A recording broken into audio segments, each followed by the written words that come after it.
इस वीडियो के माध्यम से हम ये समझाने की कोशिश कर रहे हैं कि हिंदू ब्रह्मांड विज्ञान के अनुसार जीवन की शुरुआत कैसे हुई।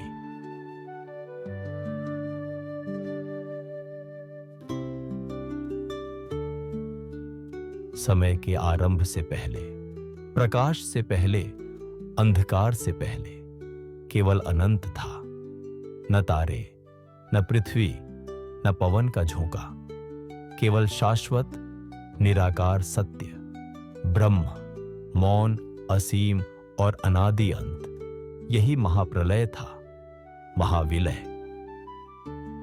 उस शांति से एक कंपन उत्पन्न हुआ, पवित्र ध्वनि ओम।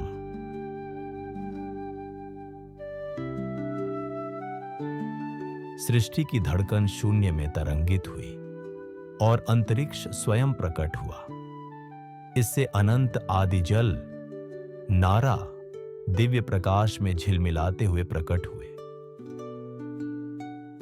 इन जलों पर परम पुरुष नारायण सहस्र मुख वाले शेष नाग पर लेटे हुए सभी लोगों के जन्म की प्रतीक्षा में विश्राम कर रहे थे।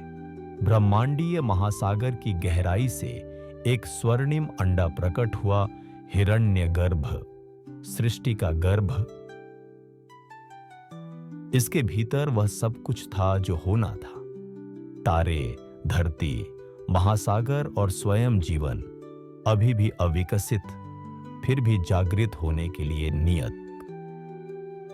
अनगिनत युगों के बाद अंडा दो भागों में विभाजित हो गया। ऊपरी आधा भाग स्वर्ग बना, निचला आधा भाग पृथ्वी। नारायण की नाभि से खिले कमल से सृष्टिकर्ता ब्रह्मा प्रकट हुए, ज्ञान से दीप्तिमान, वेदों को धारण किए हुए, ब्रह्मांड को आकार देने के लिए तैयार। ब्रह्मा ने अपना कार्य आरंभ किया। उन्होंने समय का चक्र चलाया, ब्रह्मांड को दिशा दी और 5 महाभूतों आकाश, वायु, अग्नि, जल और पृथ्वी का आह्वान किया।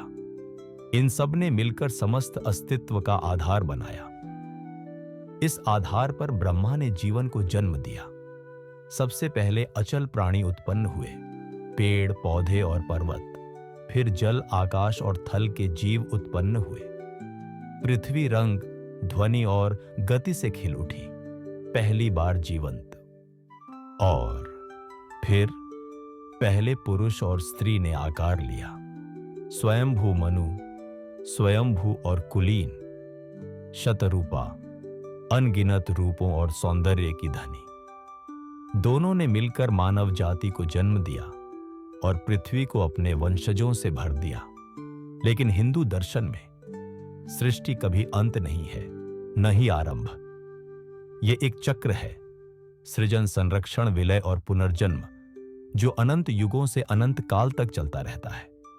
और इस प्रकार जैसे एक संसार खिलता है, दूसरा सो जाता है, एक बार फिर जागने के लिए ओम के आह्वान की प्रतीक्षा में चक्र घूमेगा और ओम पुनः जागेगा।